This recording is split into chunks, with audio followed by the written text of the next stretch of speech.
All right. Good morning. It's Al Trucker here. Apparently, apparently, you got to click the button real hard to get it to go live. Welcome everyone. Shall I have a? Shall I have something here? I think I will.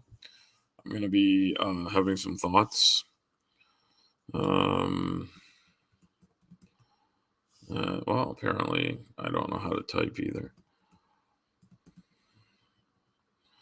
Um,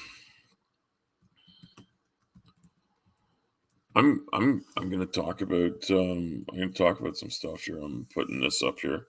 Their thoughts about life, and I don't know if anybody's watching. I doubt that anybody is, but hopefully people will join in. Hopefully my head will not do this weird thing here. I don't know. Maybe I'll just cancel that. Okay. There we go. That'll work. That's just a blurred background. Hopefully my head disappears there too. Well, the thoughts coming out of my head are probably more important than the shape of it. You can see I look a little haggard this morning, and I've got a bunch of chores I got to do. I've got the day off of my regular job. I'm trying to get some things finalized on my old job that I'm helping out with some projects there, and the one main project I'm trying to get some stuff sorted. And I just got off the phone with the guy I got to talk to specifically today. I'm gonna let that ride for now. Hopefully they'll get back to me shortly. I have all the answers I think that they need, and I just need to confirm with them they're ready for me. So on the weekend, I did a presentation quickly about what's on Obesity Canada's website, and I had a great opportunity on World Obesity Day, which was Monday. I got sent on a longer haul, which worked out great for me because that was the day they were doing presentations, and so um, I did a couple of jobs there, but I think they ended up calling me in, not sure what I was gonna do, and I started cleaning up my truck, which was great. It's been spring cleaning is a great thing to get done, and my office, my workplace is my truck, so going through it and finding all the little bits and pieces, and for anyone that's a trucker, you probably know what a boot box is. Or the boot box in a Coronado cab, which is the way my heavy tractor's set up, is with a Coronado cab. It goes all the way through, and stuff gets shoved in and lost. And I was thinking about it yesterday. There's like about 5 or 6 items I use nearly every haul, and then there's like another 20 that I use here and there. And I realized, 18 of those 20 had been pushed in, to the far back. They had stuff on them. They'd gotten covered in mud and grease and whatnot. And it was just, I found old gloves that were stuffed here and there that they were too dirty to use. So I threw them to the side but didn't throw them out. Well, I threw out like, 8 pairs of gloves. And anyway, I started doing it on Monday, and then I got back to it. And then, it doesn't feel like it should be spring here, but the weather's warmed up. We've got a lot of rain coming. The snow's damn near disappeared everywhere from the southern areas. So, and I've been, even when I've been slightly further north, the snow has been very sparse this year. Um, so yeah, that's where we're at. And yeah, and yesterday I got to continue the cleanup after I did a quick drop off. I ended up being able to come back to the yard. I cleaned up my truck some more. It was fantastic. I even cleaned up my headache rack. That was also fantastic. I was really, really pleased with the end result. And I even rinsed off the outside and got some stuff organized. And I got like grease off of the wet lines. Stuff that's just been bugging me here and there. But when you come in, you start your shift early, you just want to make sure, your brakes, your tires, your lights, and the suspension equipment and the stuff is just working, and you haven't been hooked to a trailer, it's got a problem that nobody noticed, which happens. And it's just the way it is. And I noticed a couple of minor issues and got them fixed. And it's good though, right? Like sometimes you just need that time when you're not running hard. And tomorrow I'm gonna get the tube removed from the stent that connects my kidney and my bladder, and I'm really looking forward to that. And my voice seems to be getting a little rattly, and I've got some water here. Hopefully, no one will mind if I drink this. I drink this dihydrogen monoxide. I'm putting all these crazy chemicals in my body. Well, I got an invitation yesterday evening from someone who's become a good friend in the sphere of um, patient advocacy and and just in navigating life. And for those of you that have watched me on more than one occasion, you may know that I'm someone that lives with obesity. I also live with type 2 diabetes.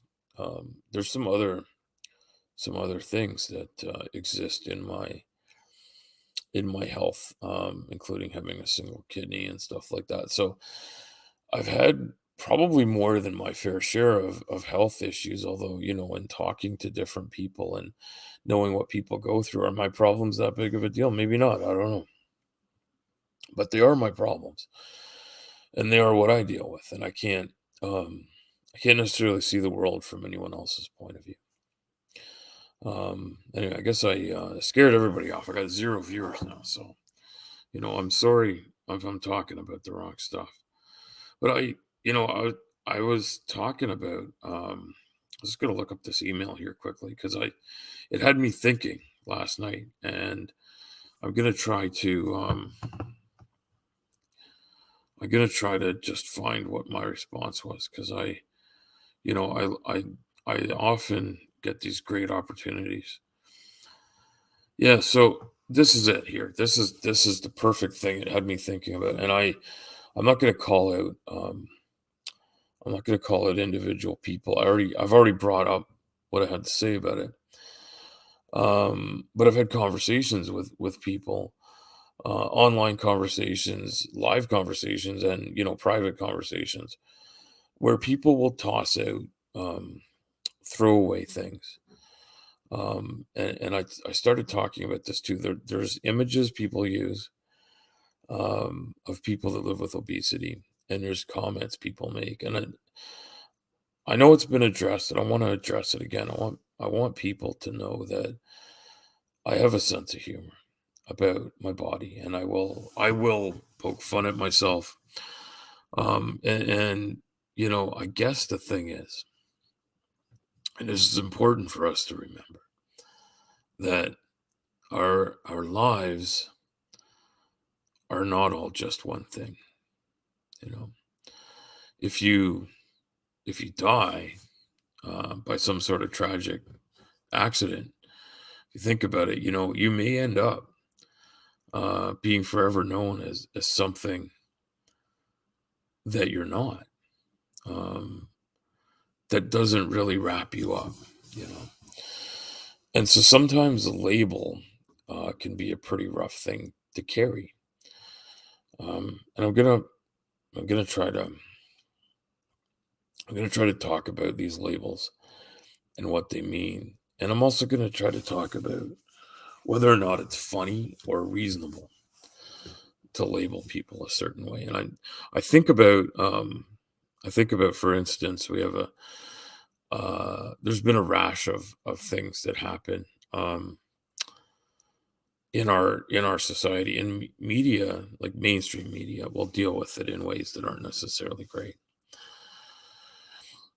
And so I think about things like when someone is on a bicycle and they get hit by a car or a truck or something and they die. um it'll end up that the person who was hit, whether it's their fault or not, they die, they become forever known as a cyclist. And and the person that hit them, the person that unfortunately is involved in that accident, just talk about accidents rather than people that are being reckless. So it's an unfortunate event, not necessarily that a person was doing something wrong, like being on their phone or being intoxicated or being reckless or being distracted or any of that stuff. We'll just assume people are doing the right thing and things go badly. That shit like that happens. It's fucking tragic. But then the media will report on it, and forever a person who, maybe they rode their bicycle 3 times in a year and they rode on their bike and they got hit. They've forever become known as a cyclist that died, right? John Smith was a cyclist that died in this city or whatever. I mean, I'm not casting dispersions on John Smith. I'm just saying this person X was the cyclist, person Y was the driver, and it'll forever be known that way. And when the media does like a follow up story, then the cyclist then becomes the single mother of 9 who was on her way to the recycling depot to cash in some cans to buy food to save their family, and they'll put in they'll put it in the terms that make it you know the most heart wrenching terms. It's funny how they'll twist words around. But that's not just for news stories, right? You'll see stories, other stories will paint things that way. And I was really glad to see, and I really appreciate Obesity Canada. I can't say enough about them because they had these presentations on Monday where they had real people there and they talked about them as who they were, and they did talk about who they were as people, and they let people tell their own stories, and they didn't say, this is person X, and they are the representative of disease 1, 2, and 3. That's not who I want to be. I don't want to be um, obese Al. I don't want to be fat Al. I don't want to be big Al. When I'm talking to people, I want to be Al. I'm Al Trucker on here, but I'm just Al. I'm just a guy. I happen to drive a truck for a living. I happen to be a father. I happen to be a husband. I'm also a son. I'm a brother. I'm a bunch of things. I'm also a friend. I'm a brother-in-law. I have more than one role in this world, and lots of people think about me in one way or another. And if you take a look at yourself, you'll see that you are many things to many people. And we sometimes forget that. We sometimes forget that relativity doesn't just exist in physics. It also exists in our lives, and our relations to people and who we are to them changes based on their perspective. And if I go and speak to medical professionals, and I've had the great experiences of doing that, and I'm planning to be doing that again next month. It's about a month away. It's crazy how fast it's coming together. And I got to think of some stuff to say. Um, I got to think about what people might want to hear from me. What's going to help people understand the path to success for every patient, but also for every provider. Because if a provider is going to be a success, maybe it just means that they land a good enough job to bring home money and, support their own family. I guess that makes them a success. But to be a real success, like I'm a real success if I deliver equipment on time in one piece, and my safety, the load, and all other road users are safe. That's a success in my job. And I think the same applies to, say, a doctor, a surgeon, a nurse, a dietitian, a therapist, anyone who's working, researchers, lab technicians, anyone who's working on solving problems, people that work in the pharmaceutical industry.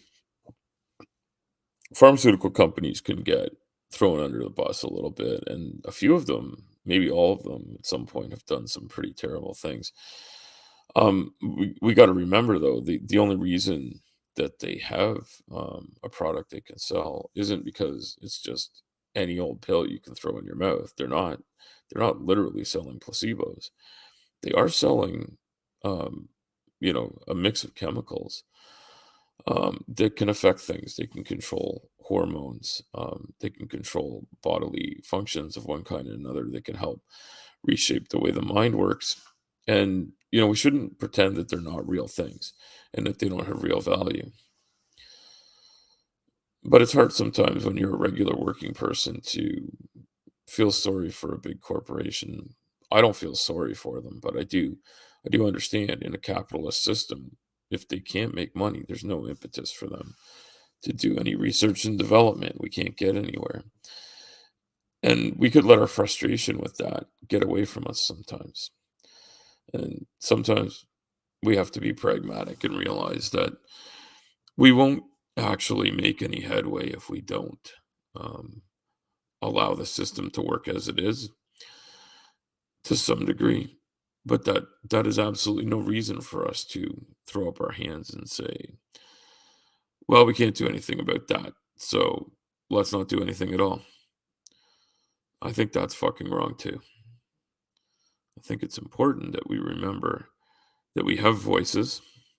And when I get a chance to stand up and speak, I'm not speaking literally for everyone else, but I might be standing in with the thoughts of many people.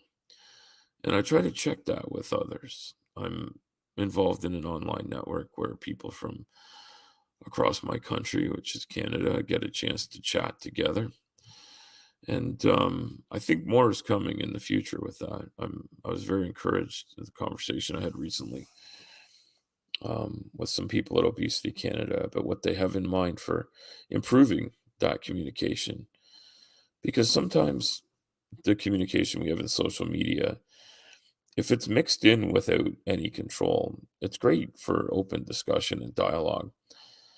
But it's not necessarily great for people that are suffering from a disease to have mixed in with the people that are supportive, the people that are curious, the people that are questioning, supportive, that want to support, that want to help, whether they be medical professionals or whether they be other patients.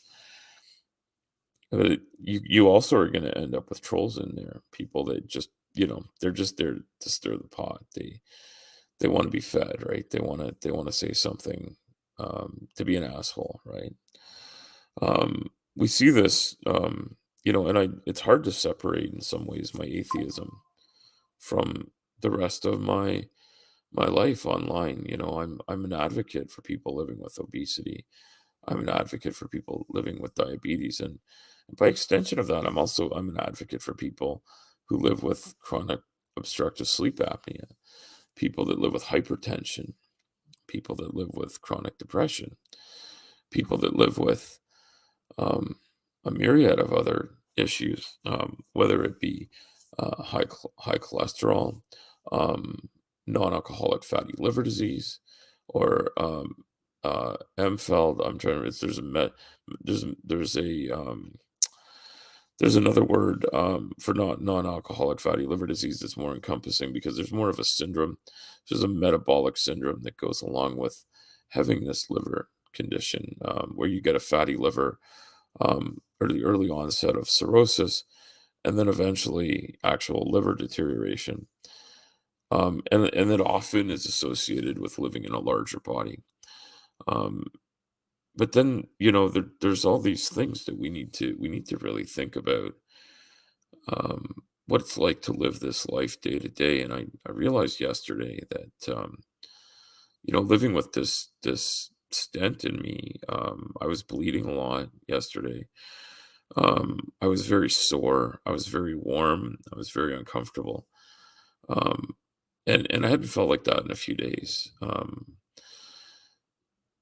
But it reminded me um, after I had a chance to sleep last night and think about it, because when I was in the moment, I felt terrible. But it reminded me after having a chance to reflect that the amount of pain I was in yesterday was an acute pain, and it is a temporary pain. I hope. I do have some other chronic pain that I've learned to cope with, but I want to make sure that people know that pain is very real. It can be very, very easy to dismiss people who live with chronic pain and need additional help. It's really difficult if you haven't been in that kind of pain to actually understand how that feels. Um, and it was nothing as bad as it was a similar feeling, but it was nothing as bad as when I was in absolute kidney failure and the amount of pain, discomfort, and difficulty from having a part of my body that's vital shut down. So, I sometimes don't get my thoughts together very well, and I've recently become aware that I'm going to need to seek out some additional medical attention to deal with something I believe I may have, most likely something like ADD or ADHD. Um, and I've talked about this a little bit before, and many people in the community and circle that I deal with are are also suffering from that, and it's an interesting condition. My son has it, and I learned a bit about it from being a parent of a kid with it. But apparently, it's quite likely I've been living with it myself, and it has become something that I've just become aware of quite recently in speaking to people that understand it a little bit, both people that have it and some other stuff. Oh, hey, Rachie, thank you so much for joining, and thank you for your commentary there. Yeah, Rachie, I appreciate your thought your thoughtful comment. Let's put this up here now. Um, I don't know if everybody knows Rachie, and I'm gonna switch gears because Rachie's here, and Rachie 5 zeros. I hope that's the way you pronounce your name. I'll just call you Rachie for now because you seem to go by that in the YouTube. Rachie's someone who I think formerly was skeptical about claims made in science about what shape the Earth was. And I heard you, Rachie, have conversations and maybe debates with people that were maybe known as globe defenders. I'm sorry, my voice is so messed up today. But I wanna just I've said this a few times in comments, but Rachel is someone who deserves a great deal of respect because she's given a great deal of thought. She's a very intelligent person who always was intelligent and always gave this a fair chance on both sides. And no, you know what? I appreciate that, Rachel. I'm switching gears because I've had some downtime and I've been listening to flat Earth debates, and I've been watching some of your content. And Raichi, I'm not a globe debunker really. I've done a few videos about the shape of the Earth and about how geometry works. But um, I'm more of a let's get real kind of person, and I like good information, not bad information. But yeah, Raichi's done some amazing videos. If you don't already subscribe to Raichi, please check her out. She's done a lot of great videos, and she points out some of the people who are, they may or may not be grifters. It's always hard to tell. I think we've had this conversation many times about who's selling something they really believe in and who's selling something they don't. And I don't want to speak for Rachel on any other topic, but I know that she's really assessed the information that's out there, and she's looked at some really interesting things and done some great videos compiling. I know you've done some where it's all your own content, but you've also curated content and put it together to prove points. Where you interesting ones are where you show that matter in a gaseous state has mass. Um, and there was one recent conversation, I can't remember who was having it, where it might have been on Flatzoid's channel, but people were claiming that anytime you pressurize a gaseous state matter, that it turns liquid, and that's just nonsense. And I think Rachel, you definitely pointed that out, and there's a couple other creators that have been poking at that, and I appreciate that people are willing to take time out of their days to do that. Um, oh yes, you get real conversations. Thank you, Rachie. Yeah, no, and you, Rachie, you've always been a reasonable person. I know you've had some heated conversations with the odd person. Um, prior to that, probably with what I'd call my side, and then now I think it's maybe going in the other direction. But you've always come across as a genuine person who really wants to know what's going on. And some people you can tell that, right? And some people you can't. I don't know if you've seen someone who's a relative newcomer is this Pitch Lumen Nathan guy who really comes across as a genuine nice person. They are, I believe, a young Earth creationist, from what I've read and the conversations they've had with me. And they seem to have a very black or white view of things.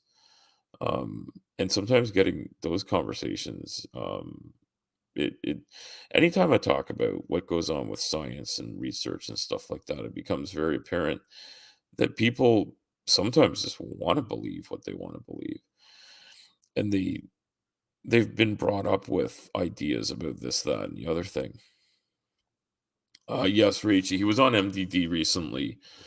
He has his own channel, and one of my friends and definitely a friend of my channel who's been on here, Doctor Tapioca Weasel, has had conversations with him. I think it was on his channel. Doctor Top doesn't he owns a channel but doesn't put content on it, but he goes on other people's channels to talk about things, and he's an atomic physicist, and he's quite knowledgeable about physics. Um, my background is in construction and trucking, and I've had to deal with lots of things that are scientific, but I've never worked as a scientist. But I'm thinking about maybe going to school at some point in the next few years, and maybe I will become a scientist. Maybe I'll pursue that. I loved doing it in high school and lost track of it.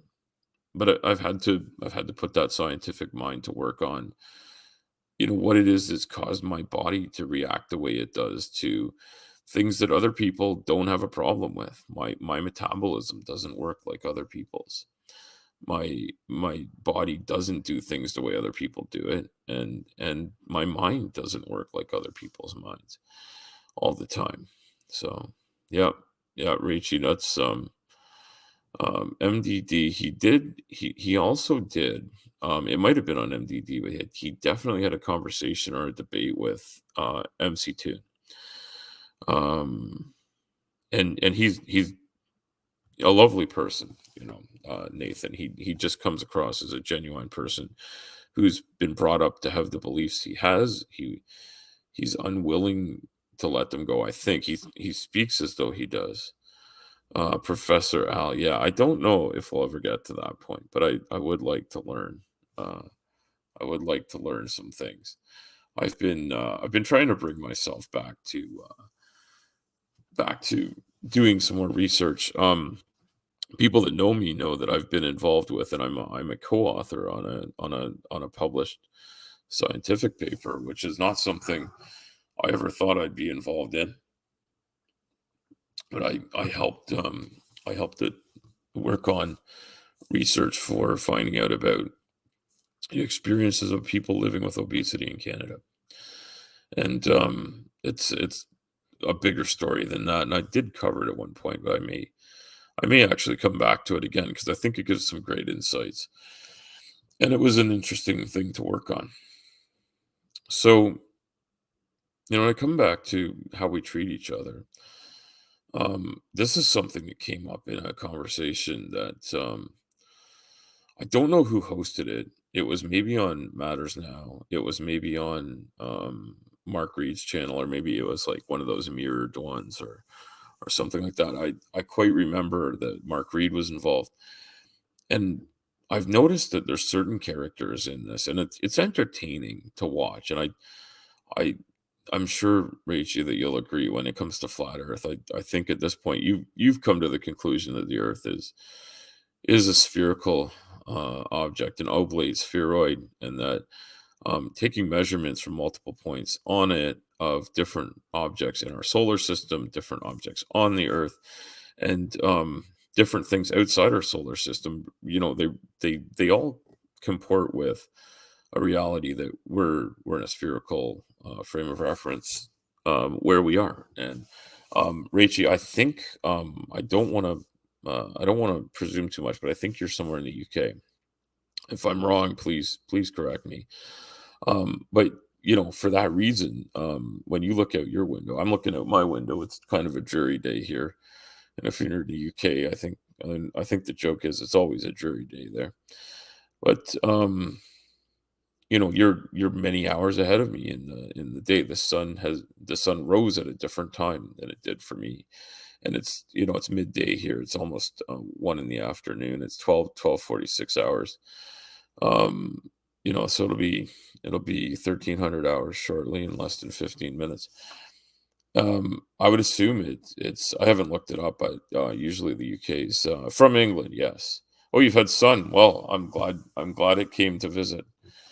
Yes. Definitely a globe. Yes. So if Rachel and I were to look out our windows or stand outside in our yards and look up at the sky and identify something, um, we if we wanted to take a point and figure out where we were, I think we would find that Rachel's probably at a more northern latitude. She'd be at a different longitude line. And if she recorded the time that the sun rose exactly like when she first saw the sun crack over the horizon. I don't know if Rachel gets up that early in the morning. I'm a heavy haul trucker. I'm usually up long before dawn, and I'm usually at work running by the time the sun's up. Like my truck will be on the road in the dark and whatnot. So I see a lot of sunrises. They're pretty cool. In the wintertime, I usually see both the sunrise and the sunset. In the summertime, sometimes I only see one or the other. It depends on how long a day I have. But yeah, no, from England, and I have family who are direct descendants who came from England, and there's a record of who came from there in my ancestry. But I will not get into that, and it's not relevant.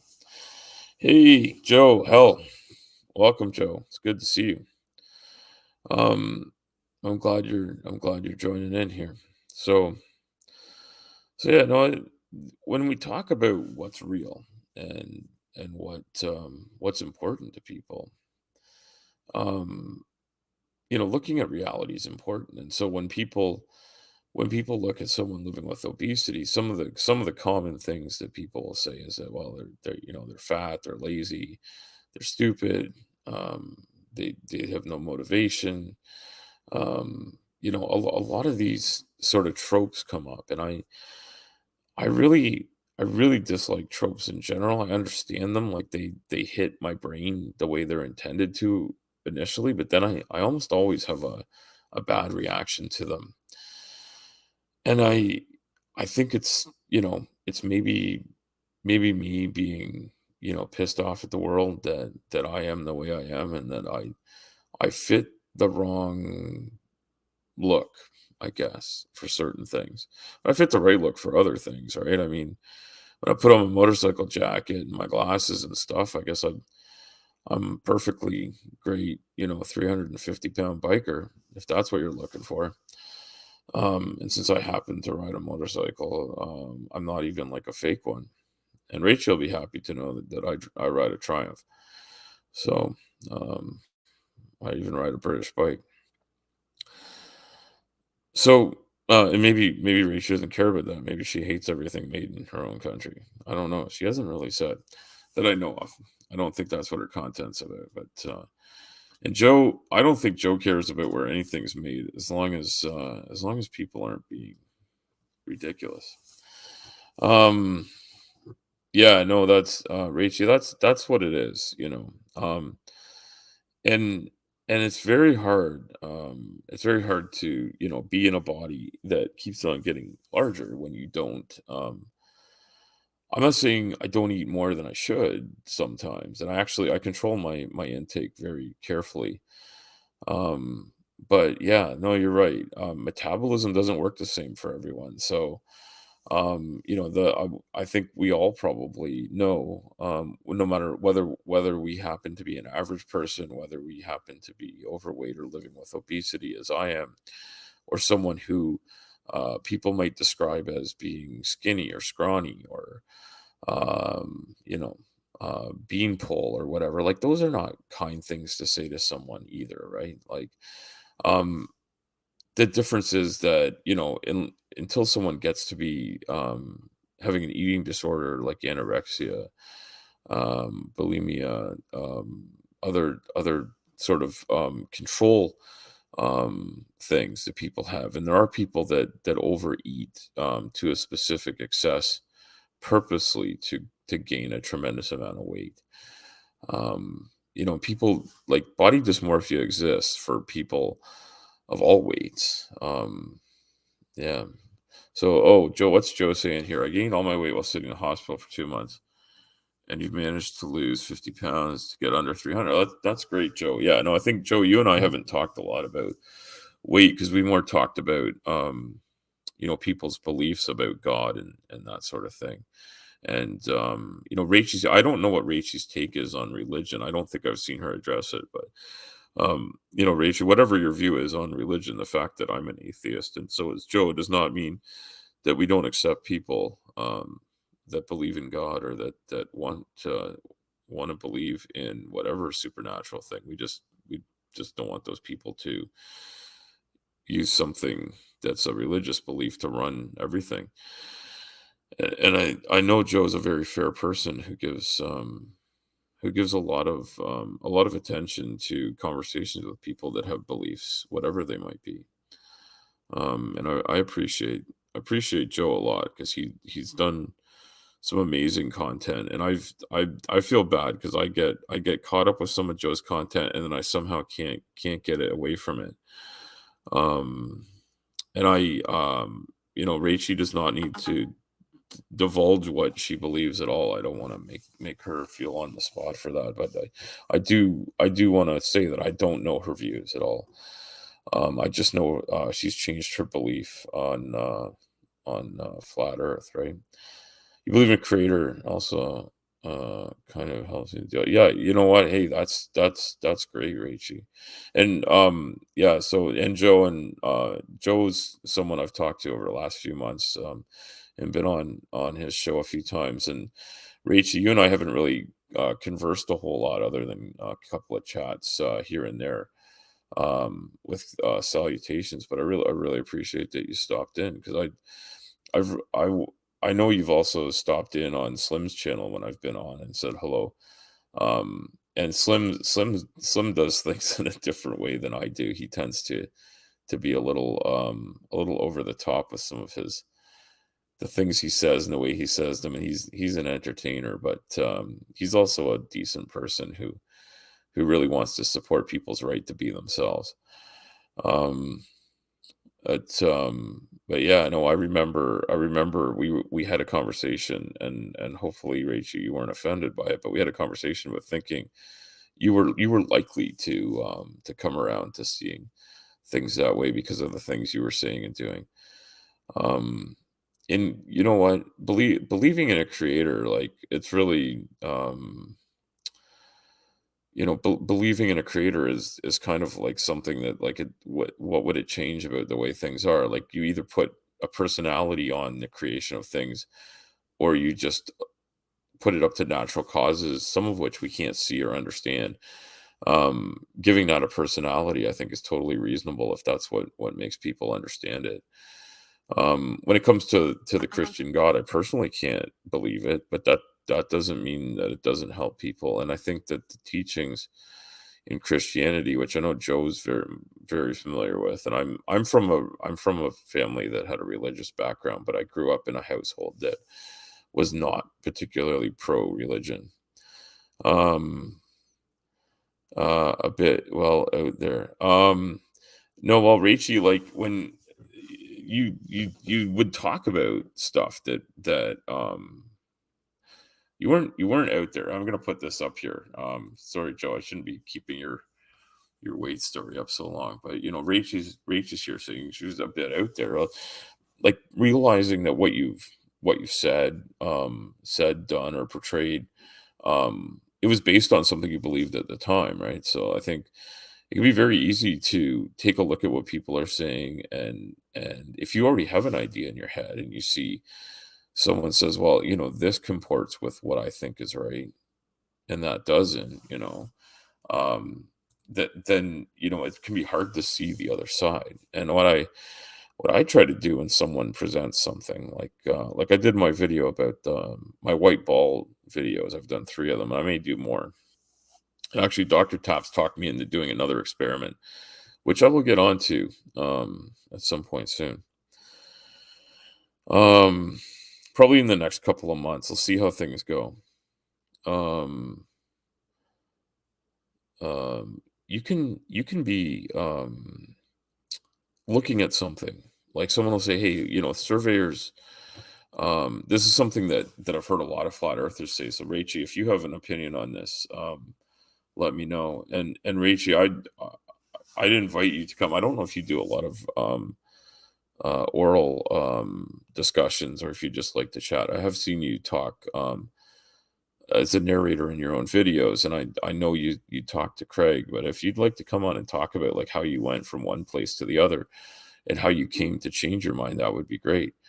Um, I'd like to talk to people about how they've looked at things. Yeah, no, this is very important, Richie, because like I know there were conversations you had. And there's a character, and I call him a character. I think he's honestly a decent guy, who's just very up in arms sometimes at the things people say and takes them personally, which is hard not to. Is PhD Tony, right? Oh yeah, Joe. Yeah, no, I know. I got to get on your. I was supposed to come and be on your channel a few weeks ago, and then my wife's grandmother passed, and I got sick and stuff, and it's been rough. I haven't even been able to participate in stuff that I'm theoretically a regular. I almost said contestant. I'm a regular guest or participant on a couple of different streams, and I've been able to be on Slims because it's a bit more casual, but I haven't made it on to the other one they called, I think it's called the Derp Report. I got to look up the name of it. They changed the name a couple of times, but look at Flat Earth and stuff. But no, Rachie, this is important. What you said here, when somebody says something, you're attacked. You can sort of lash out, and um, I think this is important.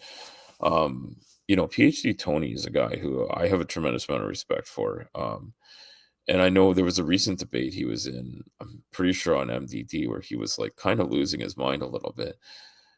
And it's hard. Like I tried to be in a pre-show on one of them, and there was a flat earther there, and I couldn't keep my cool um in talking to them because what the guy was saying is something I've heard others say. And Rachie, I don't know if you ever thought this, but please jump in on this because like I find this an interesting thing. Um, so the flat earther that called in was talking about surveying equipment and said, well, it's all electronic, it's all done. It's all like all the Globers conspiracists are they've just written it into the computer code that every time you look at something, it just automatically makes it a globe, even though it's actually flat. And that's just absolute bullshit. And I did a stream not long ago where I talked about the fact that I was in construction for 28 years before I retired to become a trucker full time. And yeah, I think this is really important. It was all optical and machined equipment. So it was very precisely machined. A theodolite was fully optical. The angle measurements and stuff were machined into them very carefully. They're very, very well made. Levels like spirit levels to help give you a line. They also have like a plumb bob in some of them and other leveling equipment, depending on which piece of equipment. But in a theodolite, there's like a spirit level, and the theodolites also are to reduce collimation errors in the optics. They take the measurements two ways, and they flip the optics side to side and around in 180 degrees. And so and you take those measurements and average them out, right? So if you're out by a couple of arc seconds in one side versus the other, If you're out by 2 arc seconds one to the other, you measure it as though you were out by 1 arc second. Hey, mama, good to see you. I'm glad you're able to join in. I hope you're feeling better, Glover mom. Um, yeah, it's interesting when they say, "Well, it's electronic." So I was trying to have this conversation, and I'm like, this guy's like, "Well, it's just electronics. Just computers did it." It's like, yeah, the ones they build now have GPSs built in, and they have computers so that you can record the stuff instead of writing it down with like in a wet notebook out in the rain with like a tiny little pencil. It records it in a, that sort of thing. It's and I was just like, yeah, but how do you explain like what GPS were they using in the 19th century? Because we have excellent surveys done in the 1800s. We have surveys done prior to that, but the ones in the 1800s, I mean, they're not even the same century that this was invented. We have all sorts of them that were prior to the First World War that were done that were excellent. And they're still like we have more decimal places with a computer. That's it. And GPSs have just re confirmed what we already knew. And the calculations that are done, the things they complain about, like about how due to the effect of special relativity and the fact that satellites are traveling at a great rate of speed, that have GPS coordinates being beamed back to people. The location um, plotting that comes from GPS satellites is pretty complex. I find it interesting when people try to make it about that. And this is interesting, Rachel, what you've said here. And I think I'm not saying you're admitting you had this kind of mind, but maybe you did as part of it. I'm going to read what you said here. It's the bias and conspiracy mind you have to rationalize it any way you can to make what you believe true. And I think that's right. That's right. Now I try to take a look at what people say and understand where they're coming from. So when someone says, no, I went out and did this measurement. So when Nathan did his video about spherical excess, I looked at it and I couldn't figure out what he was saying. He drew a picture of something that didn't look like a theodolite, but it was representative on a whiteboard, and I was like, well, I'm not really sure why you think this has something, right? And I've been back and forth with him on this one thing, and he very recently said to me, well, everything in the Bible is 100% true. And it's all, it's never been, not a single word in the Bible has ever been proven untrue. And until somebody does that, he has that as a good reason to believe that his specific interpretation of the Bible is 100% right. And Rachel, I 100% respect that you're a Christian and that you're a believer, and that's not something I'm going to push back against. And I don't know if you're a biblical literalist in that way, and you don't have to talk about it because I know Joe's whole channel is about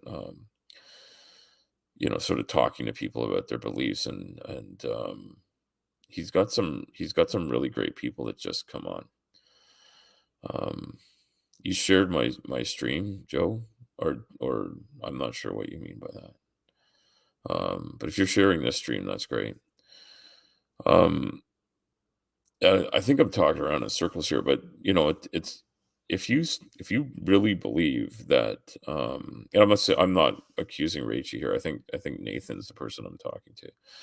But if you really believe that the Earth was created 6,000 years ago or thereabouts, that Noah's flood created everything we see, all that stuff, right? Like this young Earth creationist is really it's super interesting to me that people believe that. But if you already believe that and you also have these other conspiracy things in mind, like the Earth is flat and nobody wants you to know it, combine that with what is it, chemtrails are another thing that you hear. So like airplanes are up there just spewing toxins at us that we're all breathing in. The lizard people, the mole people, the adrenochrome thing, right? it's just so much of it is piled up there. And yeah, Glover, the Bible isn't meant to be taken literally. Unfortunately, there are some people that think so, and I have um so I when I talk about when I talk about what people are saying about the Bible versus science, like I think the Bible is, it's a collection of stories that are printed over and over again. And here, okay, so this is Rachel's made a statement here, and I feel compelled to share it because Rachel's she's an honest person. I think that's because I never felt that she didn't believe what she was saying. I never felt like Rachel was trying to make money with stuff. So Rachel, I was Christian, so Christian, turned atheist quite young, and believe in creator again recently, not a biblical literal or Bible literalist. So, I appreciate the clarification. And yeah, no, believing that someone or something is out there oh yeah, here. Fernald Trucker, yeah, yeah, yeah. Yeah, well, it is interesting. So Rachel, I'd love to have you come on the channel and have a conversation with me if you want to talk about stuff like that, or talk about how the flat Earth, like how you got into it, and whether there were like I don't know if there are other things you believed in, Rachel, and I know that my understanding is that other people that watch my channel are often atheists, but lots of people that watch it because they're into what I say about living life in a large body. And I know there's people that support me in that, and the science behind that. And I want to get more and more into that. So I've asked the people I work with at Obesity Canada to help me find excellent resources to share that are easily digestible, but also, point to where the science is about how bodies work, right? And yeah, I know and Glover Mama's, I believe, I don't want to tell her story for her, but I think she was brought up in a religious household, and probably has some great insights as well. I'm sort of in a weird situation because everybody in my extended family was religious, but the household specifically that I grew up in was very much not really into religion, which was kind of good for me. Um, yeah, I know, Rachel, definitely reach out to me. Rachel, I don't know how you communicate with people. I'm on Discord as Al Trucker. So you can definitely reach out to me there, or if you know Glover Mom, she's a friend of mine on Discord, and so is Joe. But I don't know if you and Joe know each other, because I can't say that I've seen you guys overlap. But yeah, no, I'd love to talk to you about how you came to realize this stuff. Oh yeah, Joe. Yeah, you were actually, yeah, because Joe, you literally are from Kentucky, and Joe's got an interesting story, and Joe's seen some different people talk about stuff. Um, oh, so okay, so you guys haven't, yeah, this is a bit of a. I always find it interesting about who knows and who doesn't know each other, and sometimes I'll realize that YouTube has curated things so that I'm seeing the same people over and over again. And other times I'll realize, oh, there's no overlap whatsoever. I was gifted a membership to a channel I didn't know that well, but I think I'd watched a couple of things on about MLMs, which I think also fit into the sort of cult religious conspiracy type topic. And I think I've shared many times here that I worked for someone who was into Scientology and for a very short time, and it gave me an idea that there were a lot of people that believed a lot of things. And interestingly, the gentleman I worked for who was into Scientology also, he was really he was anti public education. Um, oh man, there were so many things, right? Um, Okay, so Glover Mama is sharing that you've always believed in God, or raised in a church with a priority, and you found Christianity as an adult. Okay,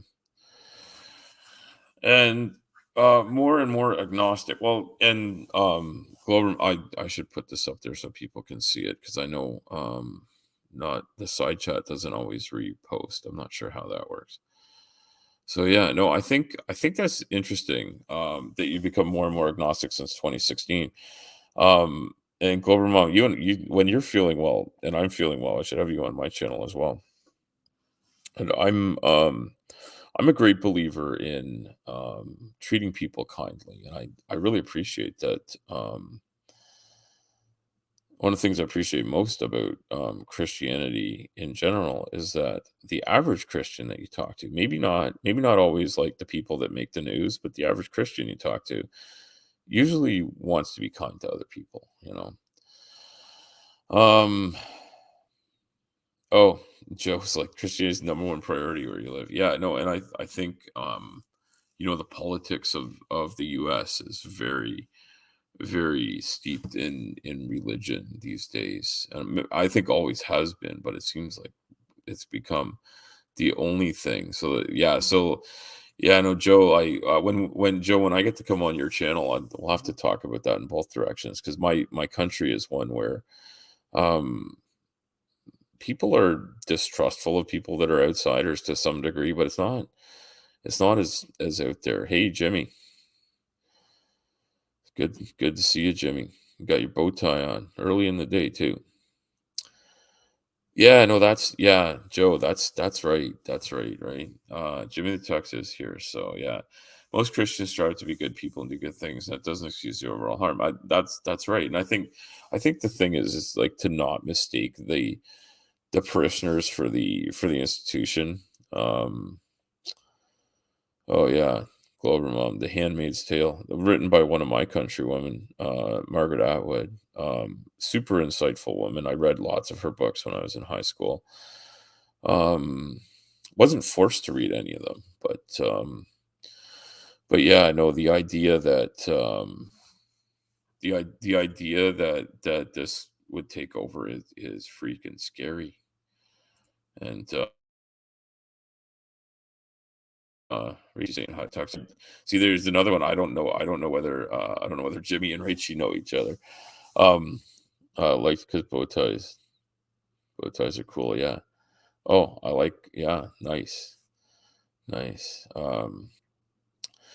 And Joe's saying religious extremism is taking over as organized religion goes through its death throat. Yeah, well, yeah. Well, there you go. I mean, it's funny. Rachie, I know from lots of watching MC Tune and Fight the Flat Earth, and then into other channels as well. And then through that, I met Glover Mama, and then somehow ended up hanging out with Slim and his crew there, and which Glover Mama's a big part of. They're one of our favorite people, and has been there a lot longer than I have. But I don't really fit in there, but somehow they keep letting me back in. So I just enjoy the chat, though. I enjoy having discussions about things, and I sometimes push back hard on the things that are said in there, but a lot of times I just agree with them, and it's excellent to have discussion and spirited discussion about things and actually get stuff out there, right? Well, thank you, Glover Mama. Um, yeah, I guess. Well, I am a weirdo, right? So I do fit in, and yeah, no, this is important. This is important, and we do have a lot of different voices, and Glover Mom said something here. I want to put this. I want to address this. I want to address this really, really right away. Right, we're all weirdos. Yeah, we are. Glover Mom says, "I've never blamed the religion for what people in the religion do. It's the people who exploit others in the name of religion to drive people away from God." I think that's really that's the crux of it because lots of good people happen to be in a religion. They were born in a family where that's what's going on. They just keep going with it, right?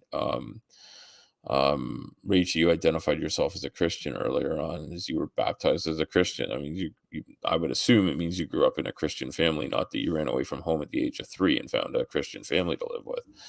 Although if that's your story, that would be super cool to find out about. Um, but yeah, most people are just, the home they're born into, is the culture they grow up with. And so, what I think about things has a lot to do with my upbringing, right?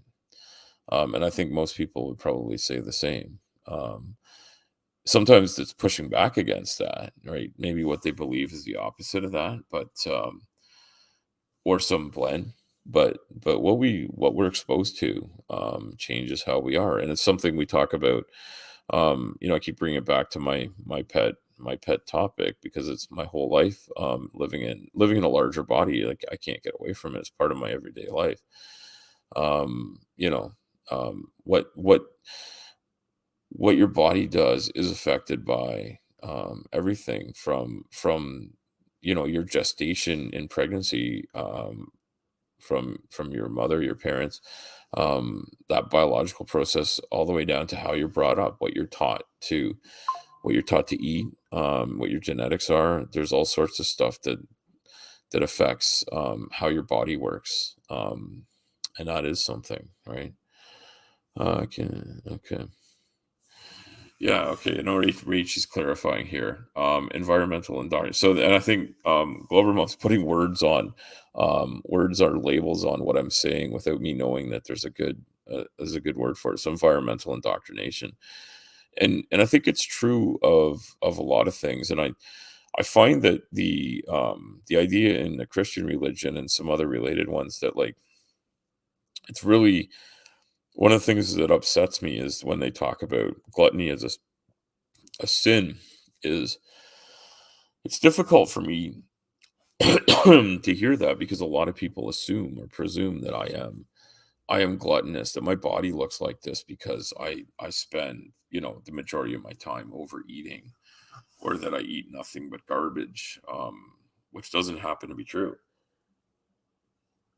I do a lot of things to control what I eat. That's something that has a big impact on my life, is making sure that I eat healthy food, and make sure that, whole foods are part of my diet. And it's not available to everybody. It's something we've talked about a lot of times, is that, finances are a major problem. And I know, Joe, you and I had a chat casually not so long ago about the cost of groceries, and the cost of living and inflation and all that stuff, and how it affects what people can afford. And I don't think we talked about that at the time, but, you know, having um, having enough money to afford really good food, um, and keep that as your main, source of sustenance, is really difficult.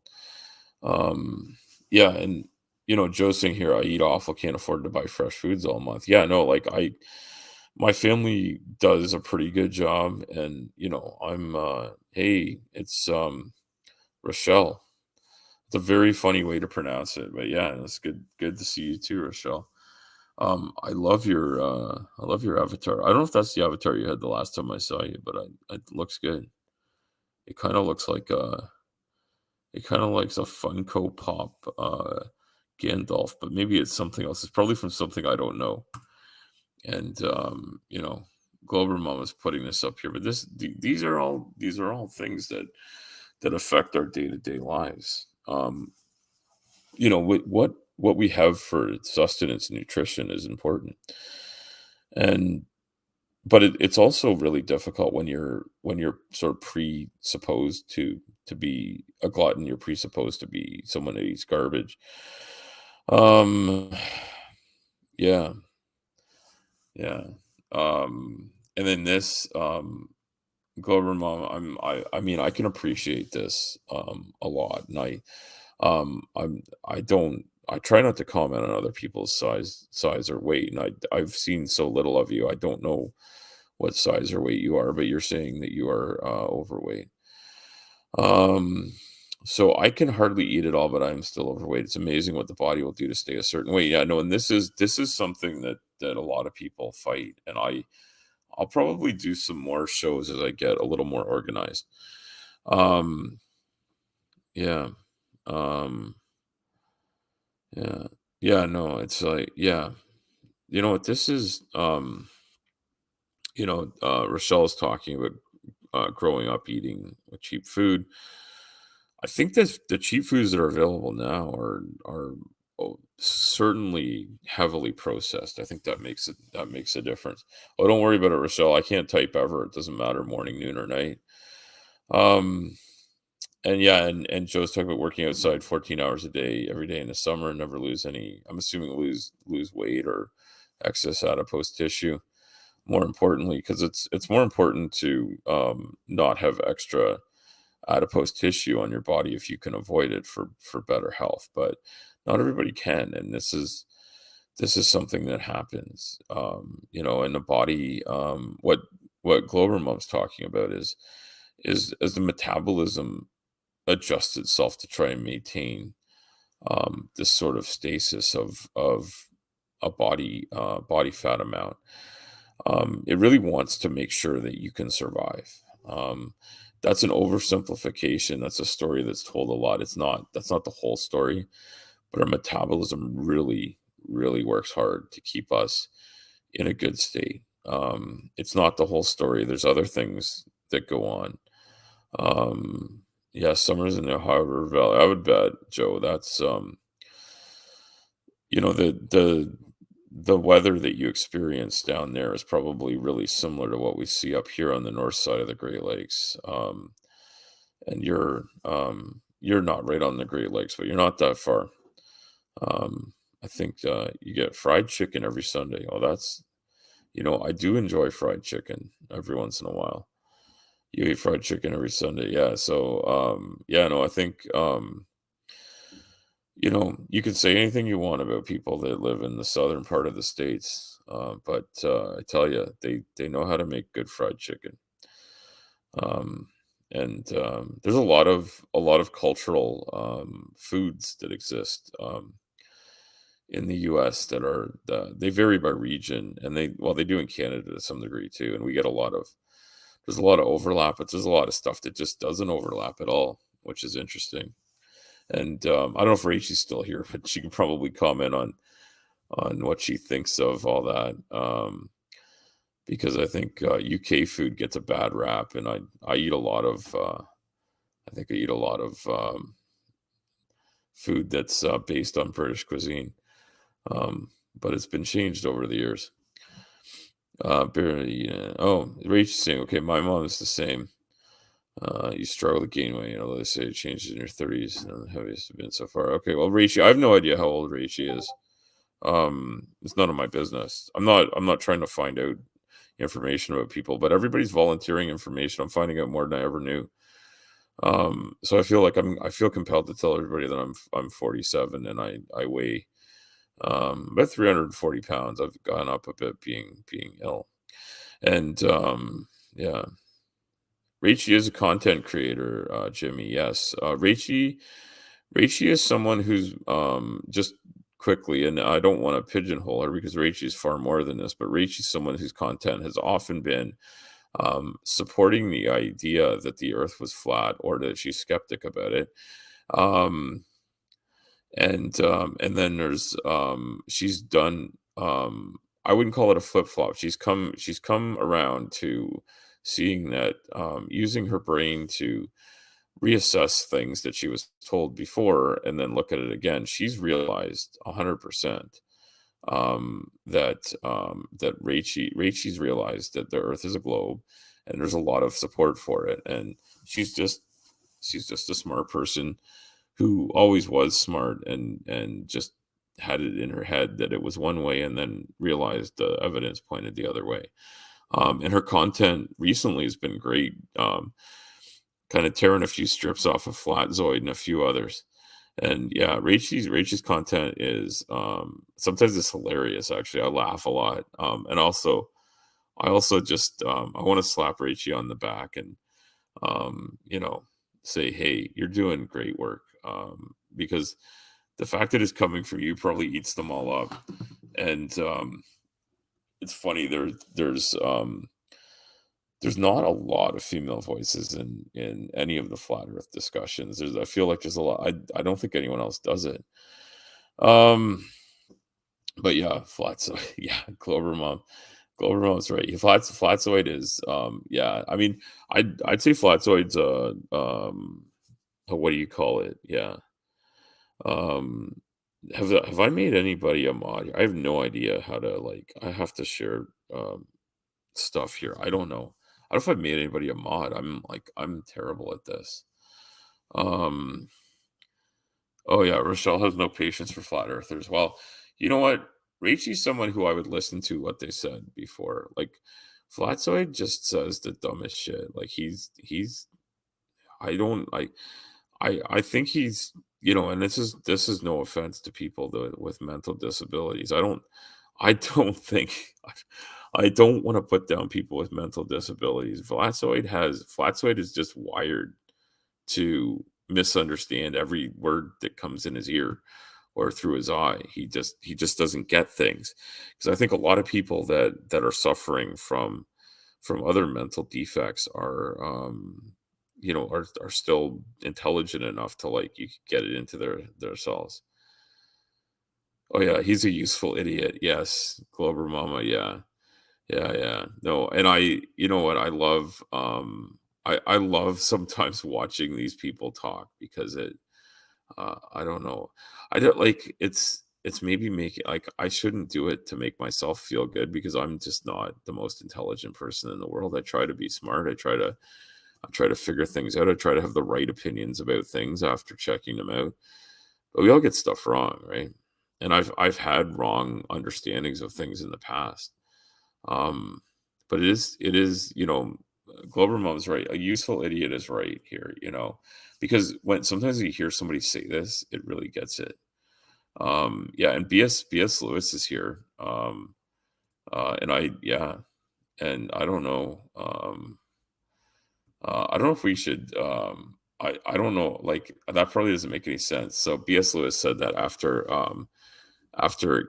Ka or Joe said that he's having Tux on to talk about deception. So that wouldn't make sense. Austin Wood said, "Useful idiot." Audit NASA. The audit NASA things were like just crazy, and I don't know if anybody, like, what's it. What's it's funny because um I he has a brain, right? Um yeah. Oh man. I mean, this is, you know what, Rachie, this is it. And I'm gonna say something that I hope Rachie also doesn't take offense to, because a lot of people would say terrible things about and to Rachie, I think because she's a woman, and also about, like, what other flat earthers thought about her, that they were, like, after her because she's an attractive woman or a young woman or whatever. I think that's a terrible thing for people to be focused on. And I know a lot of channels will say, don't talk about what people look like and stuff like that, which is hard with my channel. I'm always talking about being in a larger body, so my appearance and whatnot are part of what I'm talking about. But yeah, I think it's funny. People just say these, like, shitty things about people who are female, and I often wonder if that's why they don't make content on either side of it, because and I just want to point that out, that, like, Rachel puts herself out there, and um I've never seen her lose her cool about that kind of bullshit. But I've seen people say it, and I've seen people call it out and say it's not cool. But it needs to be said more often. And I thought about it when Rishi said it triggers. I'm not accusing Flatsoid of this. I'm not sure if he's ever said that kind of stuff. But a lot of people are very, very shitty to people. And I was watching a show on the Perimeter Institute is having some female speakers on this morning, and the Perimeter Institute is an excellent institution that shares science voices. And yeah. Oh, Raichi, like, I'm putting this up here, Raichi, because, like, um you can see from Raichi's avatar, she's a young woman who doesn't look bad. But that's, She's gonna get attention probably whether she wants it or not. That's just the way life is, and I think women get a lot of terrible attention. Oh, yeah, you're right, Glover Mama, yeah, the sexism here, but I'm just you get using looks for attention, stop showing yourself in your video, like, what look should you have? Like, you can no more, change the fact that you are a relatively young, attractive woman than I can change the fact that I'm an old, haggard man. That's just the way it is. Um, and, okay. And I'm like the chat has gotten out of control because I can't see what's going on. Hey, Robin's here too.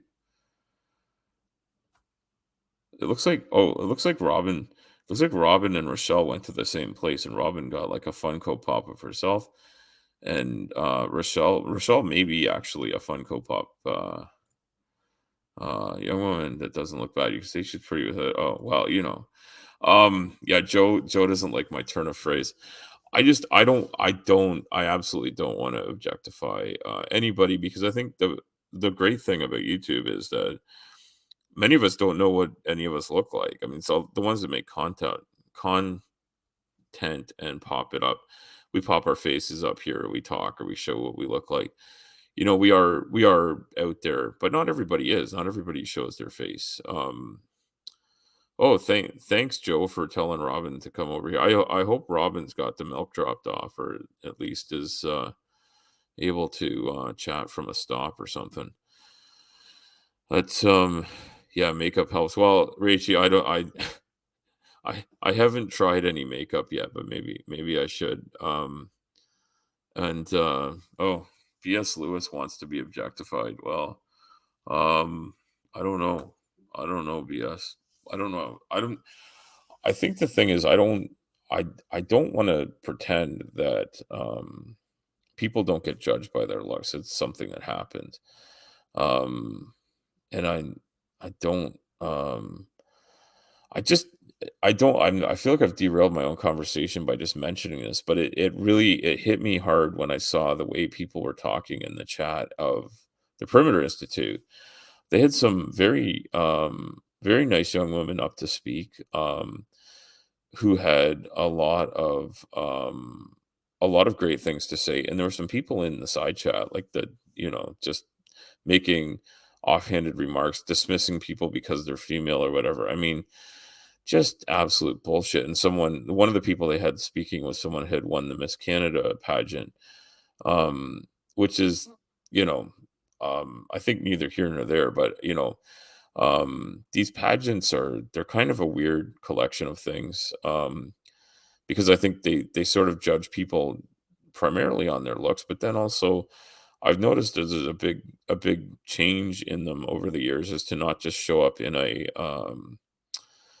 what do you call it? Like, you show up in a bathing suit and high heels. I can't think of a weirder outfit to wear. And then you wear the same high heels with like an evening dress. And then you say something about how you're a nice person and a nice thing you'd like to do for the world, and you smile and look pretty. I like That's kind of weird. Not a kitty pageant, Kalasia. We're talking about like something for someone in their 20s, like a university age person.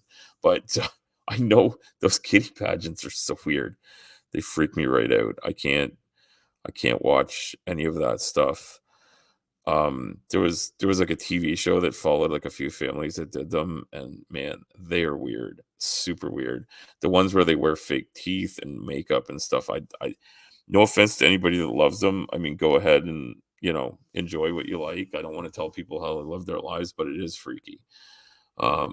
Yeah. So I'm sorry. I'm not putting the things up here. I think my oh, that's this. I hit the wrong one. Here we go. Look at the trees. Oh, trees is here. Oh, you leave for work. Doing good by bring. Oh, well, thank you, trees. And then here we go. Um, oh yeah, Rachie, that's a good point. Planner Walk. She is a lovely person. Um, and people that don't know Planner Walk, I mean, first go subscribe to Rachie because she knows where it's at. But Planner Walk has done great content. And Planner Walk is a person who is trans. Um, And she's great. She's always done great content, and really, as with so many things, their appearance, gender, sex, all those things just don't fucking matter. The earth is the shape it is no matter what, right? Um, yeah, and no, you're right, Kalasia, but, I'm leaving Rachel's comment up for a second because, um, Rachel, I'm pretty sure you called him out for this. I think Planner Walk has called him out for it, and, Flatsway is just a piece of shit. And, let me tell you something. I've said this so many times. I usually say it in chat, so I don't know how it's gonna come out when I say it in words, but if you're so worried about what's in somebody's pants when they're talking to you about an idea, that you can't think about the idea, then like you're fucking weird, right? Like none of the people here, there's been no point at any time in this conversation I've had, and I hope this won't strike any of you in a weird way, but I haven't contemplated the genitalia of a single one of you as we've talked about these issues. And hopefully you haven't been thinking too much about mine. If that's what floats your boat, that's fine. I don't show it off, so you'll have to use 100% imagination. But hey, that's just the way it is. But no, honestly, these conversations aren't affected by gender or biological sex or any of the different things that go on with that. And I will not go on to explain how all that works and how there's a difference between the two. What I will say is it doesn't fucking matter. And absolutely, and if anybody isn't subbed to Glober Mom has done all sorts of great flat earth content, but Glober Mom entertains the fuck out of people with her show. And well, sub to everybody, anybody that has a channel, look at the trees, does like bushcraft. Yeah, no, Glober Mom, that's true. That's 100% true. I mean, unless you're actively involved in a sexual relationship um with the person, what they have to work with is really not fucking relevant, is it? um I would say, there's a couple of industries people work in related to sex work where it may be something important to know. And if that's the type of work you're doing and the type of thing that you're working with and on, or spending your money on, you may want to know what you're getting. I get that. That's fine. Yeah, absolutely. Check out Jimmy and Joe talking on Sunday. Joe gets some great people on his show, and yeah, and so Glover Mom's been doing the weekly Karen roundup, and no, like I don't think she means any offense to people named Karen. But yes, Glover Mom has some entertaining shit on her channel.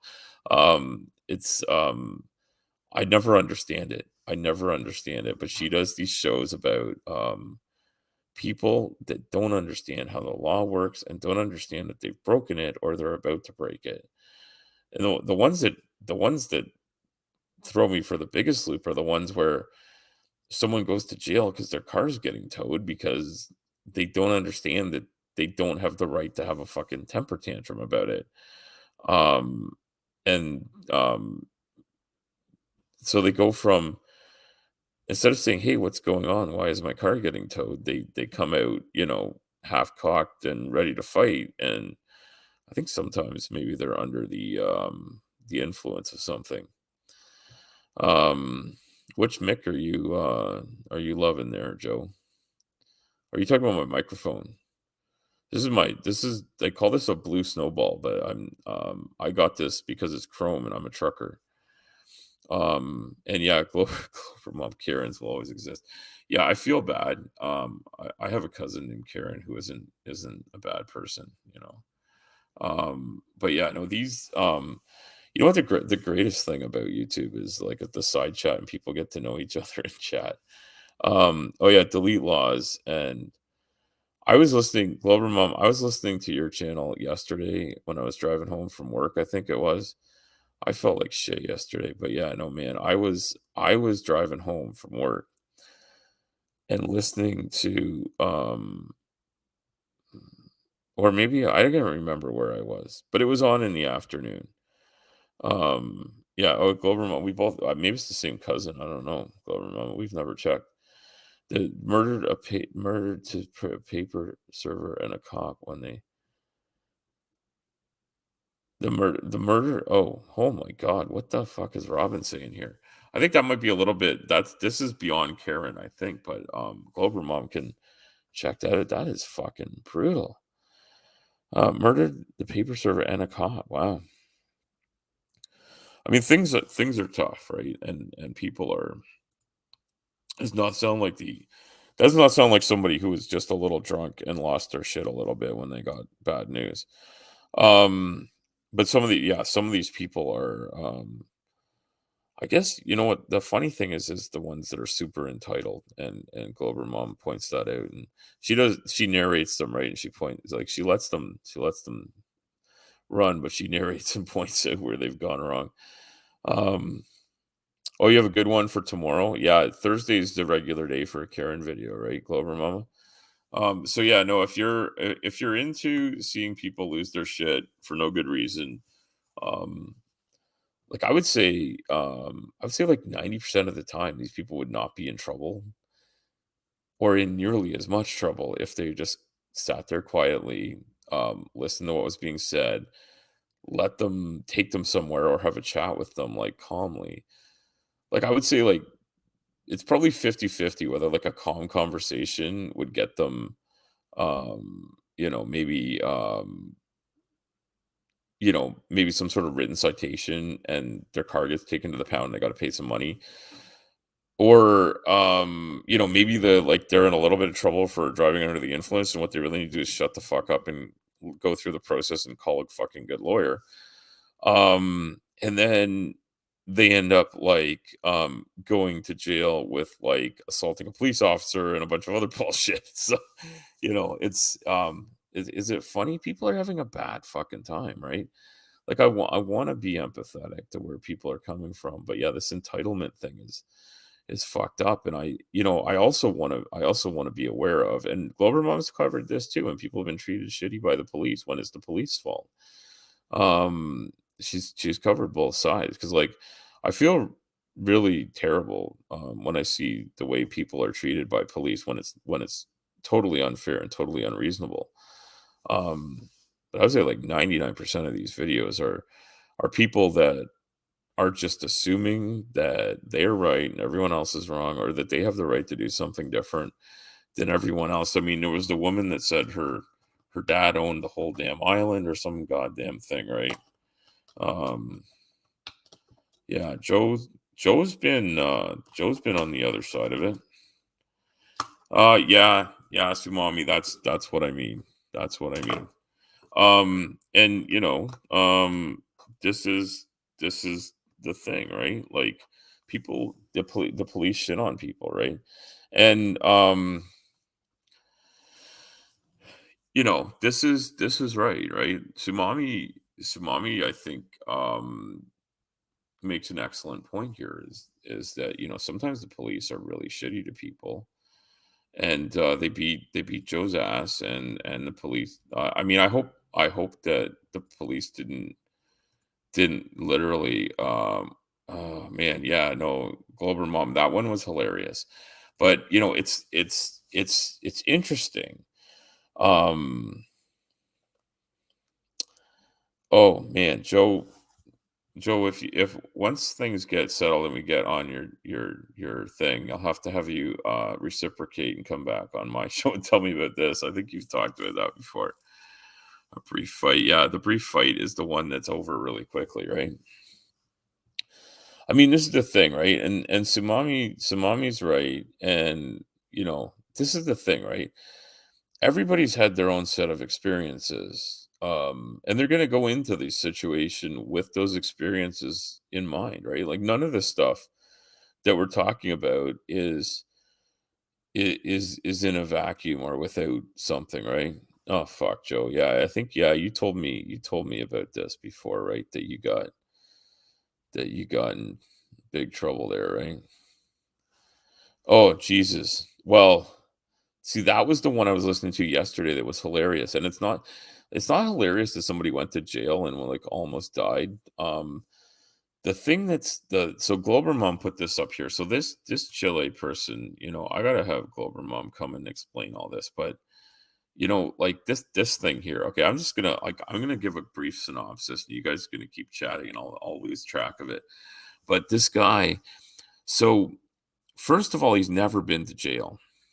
But also, he's told at least 3 or 4 stories about the different times he was in jail, which all seem to relate to the exact same time, but a different thing happened every single time, and he somehow in 7 days managed to have he spent 7 days in jail, but has also never been to jail, from what I heard him say in different things, and at the same time, he somehow had he somehow this is the thing, this Chile guy, Delete Laws guy, had at least 15 years of experience in prison in 7 days, which is amazing. That's the amazing thing. And, and he's told so many times the same story, and Globerman found all the times he said it. Said all these different stories, but she had to edit it down for time because he's overly detailed. And you know what? As someone who is, and I will admit to this, I am loquacious as fuck. You can't get more loquacious than me, but fuck. This guy said a lot without saying a thing. Anyway, hide current okay, I'm trying to just the comments are running away here because you guys are talking about like this big fight in prison. See, like Joe's actually been to prison. What's a golf pencil? Um, did I say golf pencil earlier? Oh man. Oh, a 3-inch long pencil. Yeah. Oh, Sumami, we have to take you golfing when we get together for the YouTube Open. Um, I I have golfed a few times in my life, and it's not my thing.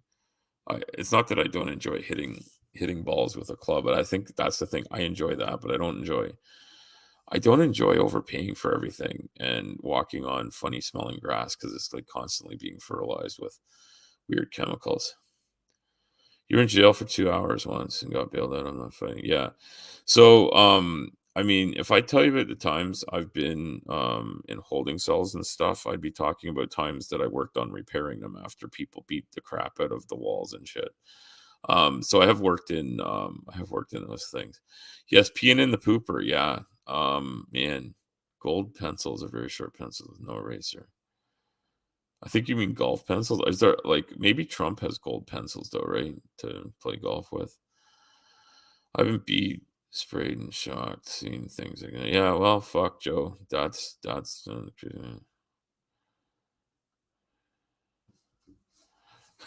Oh Jesus. Oh Sumami. Oh yeah, lottery pencils. Yes, yes. Please stop talking, sir. What was he? What was he trying to talk about? Was he just like asking for like bank robbing tips there, or Sumami? I'm interested in what people talk about when they're in the lockup there. Um, you know, I'm kind of an introvert, but I would probably strike up a conversation in the wrong place at the wrong time. Small town, Kentucky, not the place. Yeah, probably not. Been in jail only back police car and handcuffs once. Well, hey, Glover Mom, I've been in handcuffs once, but I was out of them almost immediately. Because my neighbor called in that I stole something out of my own truck, and they pulled me over. I thought I was pulling over to let the police go by me, but then they ended up all like coming and like swooping down on me. I was like, oh fuck, I've been mistaken for somebody.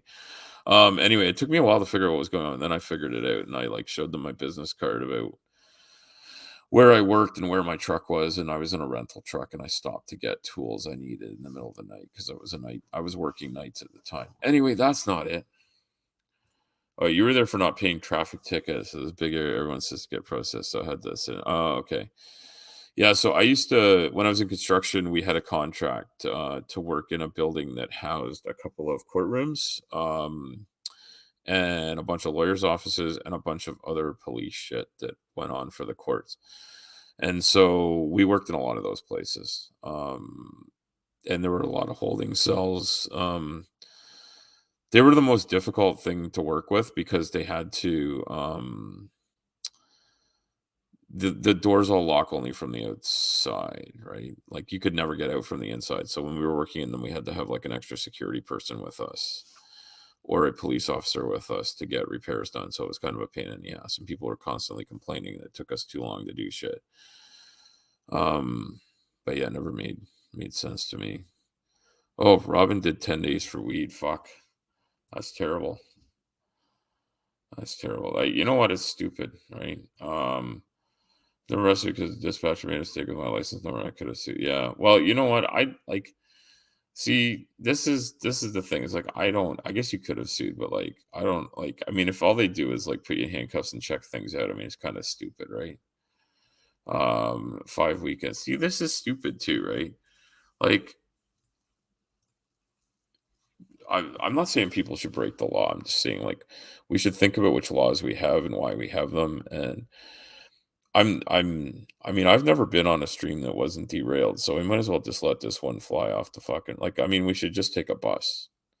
We should just take a bus because there's no fucking way we're keeping on the rails here. I am licensed to drive a bus, so like, and I have worked on the railway, so I think I'm totally equipped for this shit. Oh man, holy shit. Jimmy licked and described and McGlover and Ricci for new so yeah, Joe is like Joe's the fucking man here and like here we go. Uh Jeez. Okay, here we go. Hide current comment. Here we go. Show this one. Here we go. Look at this. I'm doing a live stream. Like I'm not even supposed to be home usually, but it's still been quiet at work and all this bullshit. And I've been feeling like shit. They let me have the day to rest because they could see I could barely fucking walk yesterday. Here we go. Oh, see, first we're gonna show Rachie. She's a tough lady. Got arrested once as a teenager for an empty threat to smash up a car in a heated argument. I mean, I'm assuming you were like holding a hammer or something, but I don't fucking know. And then KA here, the Joe did 18 months for forgery, theft, burglary, 2 years for a handgun, got sentenced to 10 for credit card fraud, and did 8 years probation. You got 10 for child support, 5 years probation, multiple misdemeanor stays. See, like Joe's had a bit of a rough time, right? And Sumami's response is just, "Oh, you're like my ex." See, like I've never met Sumami's ex, so I don't know whether that's true or not. But yeah. And Joe's the atheist matchmaker.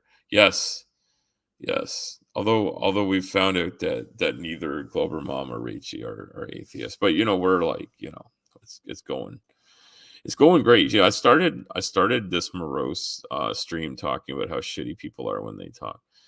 No, I was silly. I took my picture, fingerprints held in a cell and released on bail. Well, there you go, right? Hey, Rachie made it out, right? Um, I'm glad Rachie made it out of jail because otherwise, if you're inside a prison cell for your whole life, I mean, it wouldn't matter if the earth was flat or round, right? Nothing would change. So yeah, no, I started out this stream. I was talking about this stuff people were saying. So, um, all right. So mommy's talking about this thing I hear, like long rap sheet for selling weed or getting caught with handgun, like over and over. Okay. See, like here's the thing, right? Yeah, don't make empty threats. That's right. You know what, Rachie? This is right. Don't make empty threats. Make threats that you're planning to carry out because who wants to get slapped on the wrist for something you're not even going to do, right? um I don't think I've ever threatened anybody. I mean, I've probably made people feel threatened, but I've never actually threatened anybody. And I try not to, but I was talking about that the other day on Slim Stream, and I probably should have just kept my mouth shut. But somebody did come on my property, and I got in my truck and chased them down and asked them what the fuck they were doing when they left. But yeah, like that's just because I'm an idiot. Also, don't come hanging around my property without talking to me first. Yeah. So here we go. Look at so Joe, like Rachie has Rachie's learned this lesson, right? Joe is helping struggling with addiction people get into programs, and you work with families get counseling. Like Joe's not only learned, he's like turned it all around and and become the way to make things happen. And then see Rachie learned, right? And delete laws, yeah, and they are the problem, right? And then and Glover Mom is thanking Joe, which is great. And by the way, Joe is the Kentucky atheist. I'm trying to learn people's real names. And then here's Sumami, who's I don't know Sumami. I don't know what Sumami's name is, and it doesn't matter what Sumami's name is, but I think this is funny because like I saw Sumami made a comment the other day about how um she's not ever going to be a parent because of something. I can't remember why, but it doesn't you don't want to, which is totally cool. But the thing is, every time I read Sumami, I think of mommy as like mother, and so I always think of it as like your Sue's mommy, which is weird, like the way Glover mom is the Globe's mom, if that makes sense. So hopefully that's funny. Um, and but yeah, I mean, um, that's just a weird thing that goes in my head. And it's funny that that has nothing like I'm assuming you're Sumami because it's like what the fuck is it that it means? Um it's like one of those tidal waves, right? Like a tsunami, but then you made it mommy. So I was like you're the tidal wave of mothers. That's what I've always thought. Um you narrowly avoided it. Oh, what the fuck is going on? Tsunami. Okay. It's called okay, here we go. Look. Joe's been clean and jail free for almost 10 years. I had a shower this morning too, so yeah, I think I've been free of jail for a while too. See, this is great, right? And then here we go. Look, it's called the 13th step. See, that's the lucky step, right? How come I mean, okay, I'll throw them in. Fighting with another girl and talking is that like oh yeah, see like tsunami is tsunami. Yeah. That's what I was trying to say, Glover Mama. That's like, but I always thought like it's the tsunami. I'm thinking like, okay, this is I was just assuming it's not an afterbirth joke, but talking about meeting up because okay, so okay, nobody get in a fight with Sumami. Okay, just let her enjoy her life. Okay, there's no need for violence. There's no need for violence. Anyway, Sumami is what is I see I don't know, is this is the way people say what or is it or is a WAT is like is it WAT like WAP? I don't know. I need to know. I'm an old man. Like I'm not up with the parlance of the young people. Oh, it's over Dick. That's why you're fighting.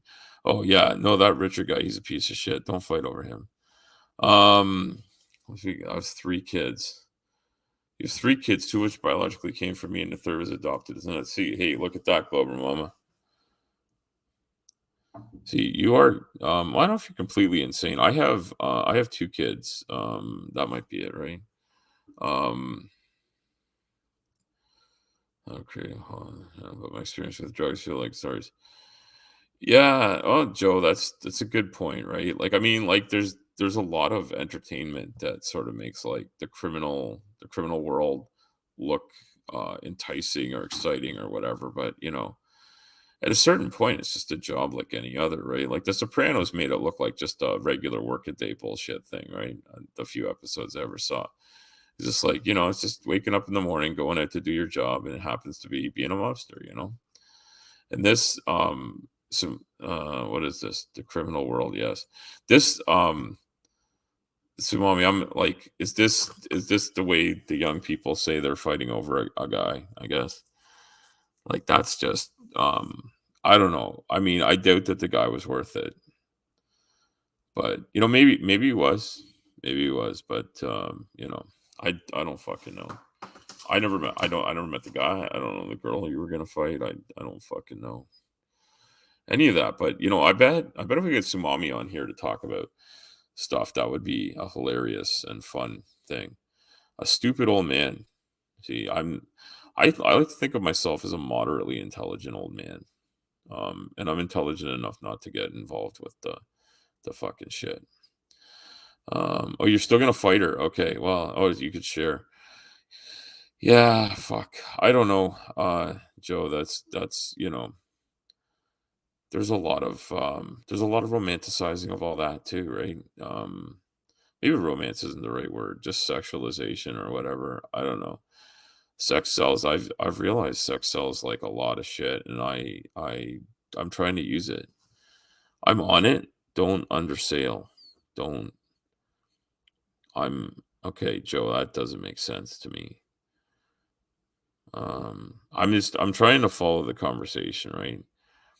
Like I feel like Sumami's like young and hip and knows what's going on, and I'm just don't. And Rachie here has like this is what I was saying here. Rachie's on the same page as me, right?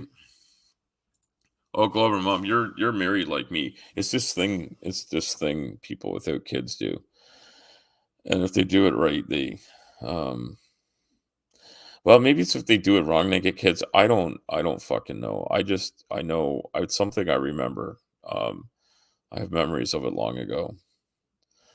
Yeah, married for almost 26 years. So my wife and I have been together for this year is fuck. Can I do math in my head? It'll be 21 years this fall that we've been together, not married, but 21 years. Oh, Joe's making dick jokes in the side chat. 2 inches is plenty to go around. Yeah, well, oh, congratulations, Glover mom. Yeah, I love how Ricci's like just switching it back to like a positive conversation, right? 'Cause we've gone say 21 years off of dry spell. Yeah, no, I wasn't gonna no, Sumami, I wasn't gonna say that. No, you know what? I don't want to talk about my wife in the streams because she's well, it's not fair to talk about her in her absence. As my wife's a pretty amazing woman. I'm gonna say that. Um I love her to bits. We argue about which one of us loves the other one more, and which is awesome. I gotta say, like, some people want to win the lottery for money, and I won the lottery for just having an amazing wife.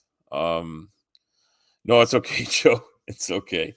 I think, like um making jokes about this guy's short. I mean, I don't know. I don't know if you were saying short or like you're not. I'm not sorry you're off lunch. Sumami, you're always entertaining, and you always, like a lot of people, you always make me think things through from a different perspective. Um and that's what, see, Joe said that. I didn't even see Joe said that, right? Like your perspective is just as valuable as anyone else's. We're all people, right? So and I don't know who he was saying that to, but like but yeah, no, this is right though, right? And then I just realized speaking about like math, he said 2 inches is plenty to go around. So he's like, I don't know, we do like pi r squared, like what is he saying? 2 inches of circumference, that doesn't seem like enough. But maybe it's a 2 inch radius, maybe is all right, or a 2 inch diameter. I don't know. I don't know. Oh, you're talking about me. Oh fuck. Well, I'm just trying to be charmingly self-deprecating. How's that sound? But yeah, no, I was just thinking, like, are we calculating like the volume of a cylinder? But here we go. Look at what Glover Mom's saying here. Um, all right, well, see, look at this, right? Glover Mom saying, my husband always tells me how lucky he is that I'm in his life. First half of his life was tumultuous one, but he did a total 180 when he met me. Well, you know what? I I get that, right? As a trucker, I mean, sometimes when you meet somebody, you do a merge, and other times you do a U-turn, right? Um, but that's the thing, right? If somebody's going the opposite direction, you got to do a U-turn to catch up with them. If they're going the same place, you merge, right? That's just it, right? So, hopefully, those are good traffic analogies that people enjoy. I don't know how long I've been fucking going on here for, but a long fucking time. So I'm gonna have to wrap things up pretty soon. So, um, I hope that people have been enjoying it. I wasn't planning on doing this, and now I'm realizing I've got people saying shit to me. So it's got to make sure it's nothing I got to worry about. No, it's not. It's not. Fuck it. You don't want anyone in your lane. Well, you know what, Sumami? I I don't care if anybody's in my lane. I just don't want them to try and be in it in the same spot as I am at the same time, which is what people fucking try to do.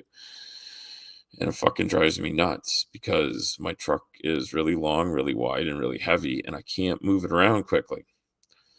So that's my thing. Are you going to be on with Slim later, Glover Mama? Okay, that's awesome. Hopefully, we'll be able to check in on that. Slim's an interesting character. I love Slim. He does great shows.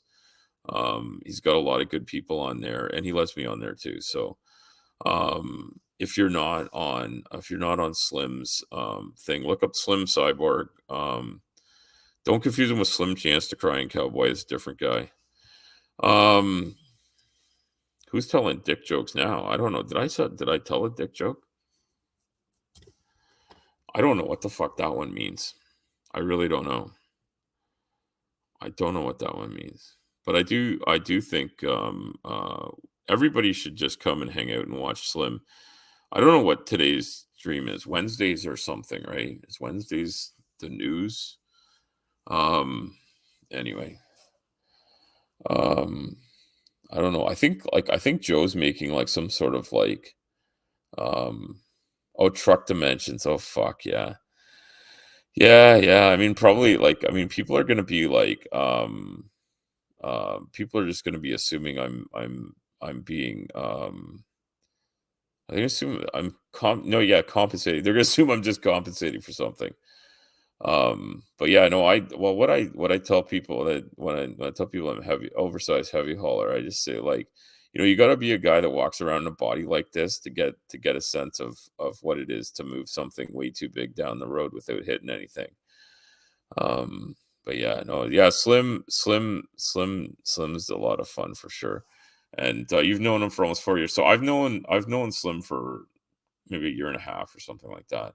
I think I started out by just watching, and then I started joining in the fun. So it's been cool though. Yeah, I do have a long wide one, Joe. It's I got a big. See, the other thing is in Canada we put up these big D's on our trucks, the front and back with red and white stripes. So for the trucks that are regular size, when they're empty, which are it's not what I usually drive, although I do have to handle that. So we talked about having to put the big white D out. So hopefully people find that entertaining. But yeah, we got the big white D, and I usually have my D's out all the time. Give someone a wrench and they can link Slim. Well, yeah, that would be fucking smart, right? How do I fucking do that? Hold on. Hold on. I was driving the big D. That's right. That's right. I'm always driving the big D. Okay, so if I go to YouTube and then look at like, can I look at myself here? Yes, I can. Who the fuck is on here? Oh, look at that. You are I missed that one. Okay, my channel. Go and watch.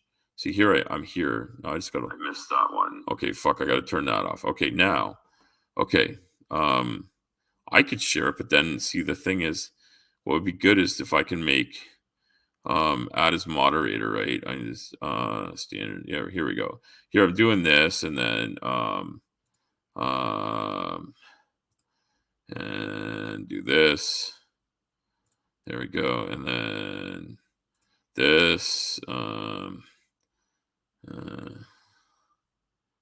okay, here we go, and then Just trying to think who needs to be made a mod here, and let's do this. Here we go. And dot everybody that needs to. If you didn't become a mod, it's I don't know. It doesn't mean anything. I'm adding everybody. Almost everybody's a moderator, I think. If I got everybody here now, I don't know. Okay. All right. Did people become a mod? Yeah. Oh, yeah. Sumami. You know Slim, right? I'm assuming you do. I don't know. Maybe. Okay. Don't let Glover Mom tag you. She's it. Okay. All right. Did I make people mods? I don't fucking know. All right. Look at this. Yeah. So Slim stream today. I don't know if I'll be on today or not. I honestly don't know what's going on. I don't think so. I gotta pick my father-in-law up at the airport because I just do. I gotta clean my truck. I gotta go to the dump. I gotta go to the scrapyard. I gotta find socks because I came out here looking for socks and I was like, fuck it, I'll learn something about evolution from Jay. And yeah. Okay, if I didn't make you a mod, don't be offended. It's because I got tired of looking up people's comments and putting wrenches on them. So yeah, awesome. Um, and you got tagged. I don't know what that means. Joe deserves to be a mod. Did I make Joe a mod? Yeah. I made Jimmy a mod too. Did I make you a mod? I guess I didn't. Look at that. I didn't. Okay. I don't know if Jimmy knows how to be a mod, but sure he can fucking figure it out. Why not? Here we go. There we go. There we go. Jimmy's a mod too, right? All right. I don't really know how this works. You gotta do some of the same stuff. So Joe, you gotta go pick your father-in-law up at the airport. Do you have tag in Canada? Yeah, the Germans we say Guten Tag. Tag is well, no, so Rachie, I don't know, see the funny thing, Rachie, is I spell mom the way most British people spell mom, but you spell mom with an O, but then you have S's in words that have Z's. You gotta work on your car. Yeah, I gotta clean my truck enough to go pick up my father-in-law. That's gonna be fun. I might go to the place that does it automatically for me just because I'm lazy. So Jimmy, I think I gave you one. I don't know. I don't know. I hope people appreciate having a spanner. So Rachie, in Canada, tag is a game kids play where like you have to run. One person's it, and you got to like run around, and like you hit another person, then that person's it, and then you get like a 3 second to get away from them, so they can't just like slap you back or whatever. And then tagging is also like something like graffiti idiots do. And fuck, I don't know. I don't fucking know. What's the other thing a tag is? Oh, and a tag is like so we'll say like a tag is like something that's on like a piece of clothing inside of it, and then we'll say like a price tag is like the thing that tells you what an item costs before you buy it. Is that right? Canada's so deprived? You know what, Glover Mom, it is. We're fucking deprived as shit, man. It just all we have here is snow, and they took all that away with global warming. It's fucking gone. Skin tags. I have a lot of skin tags. I have a lot of skin tags. I don't know if I should get rid of them or not. I don't know. I don't know if they like show up on camera too much, but they're like all over here. But you see, I'm not only bald, I'm also fucking hairy. It's fucking crazy. Um, yeah, you know what? It's a great idea, Joe. And I don't think I came in here and this was such a lonely stream, and I was talking to myself, and all of a sudden this place is hopping. And I feel bad. I'm gonna stop it. Yeah, the child's game. The child's game. Yes, we have them. I have skin tags, says Glober Mom. Yeah, I know I don't really need to get rid of them. I've only had issues with two or three of them. One of them got really infected one time because I think it like got caught on. I think it got caught on like my harness or something, like something with like a hard nylon strap. Because like when I move man lifts on and off a truck, I have to wear a harness as though I'm going up in the air. It's just a requirement here by law or by corporate governance or whatever. Anyway, that's the way they make it happen. They get snagged. Yeah, so yeah, it's like what Rachel's talking about there. And Sumami doesn't know what a skin tag is. Okay, well, see, Rachel knows what they are. Sumami doesn't know what it is.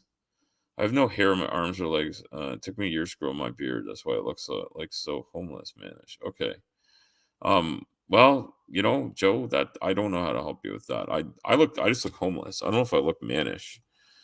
Um, no, Sumami, it's just a skin tag is just like it's a little piece of skin that accumulates, and it's very common on a lot of people that suffer from diabetes will get it.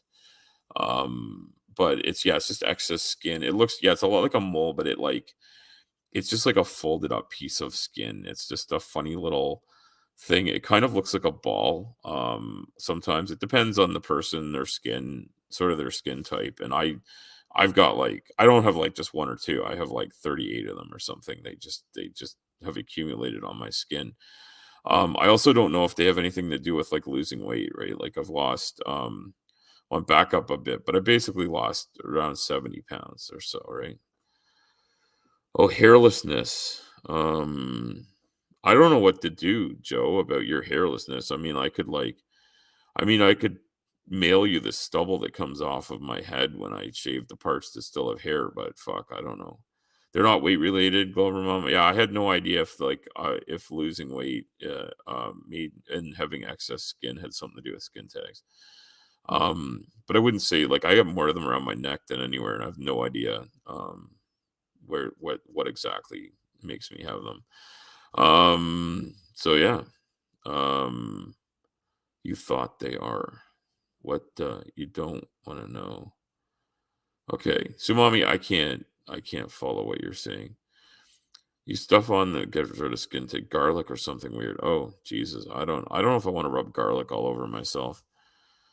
I mean, it might keep away a vampire, and how would I meet a vampire then?